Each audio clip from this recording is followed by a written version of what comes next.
రాష్ట్రంలో వివిధ ప్రాంతాల్లో విధులు నిర్వహిస్తున్న 26 మంది డీఎస్పీలను బదిలీలు చేస్తూ డీజీపీ ద్వారక తిరుమలరావు ఉత్తర్వులు జారీ చేశారు. వీరిలో వెయిటింగ్ లో ఉన్న కె నాగేశ్వరరావుకు నర్సరావుపేటలో డీఎస్పీగా పోస్టింగ్ ఇస్తూ ఉత్తర్వులు జారీ చేశారు. అందులో భాగంగా నర్సరావుపేట సబ్ డివిజన్ డీఎస్పీగా కె నాగేశ్వరరావు బాధ్యతలు చేపట్టారు.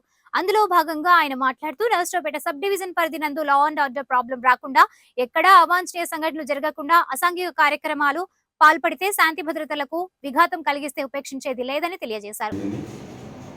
మరి ఈ రోజున నరసరావుపేట సబ్ డివిజన్లో శాంతి భద్రతలు కాపాడాలని, ఎవరైనా సరే చట్టాన్ని ఉల్లంఘించిన అసాంఘిక కార్యక్రమాలు కానీ జరిగినా కూడా ఎవరిని కూడా స్పేర్ చేయమని చెప్పేసి మీ ద్వారా తెలియజేస్తూ ఉన్నాం. ప్రజలందరూ కూడా సహకరించాలి.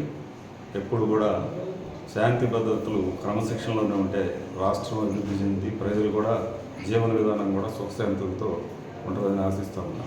Thank you.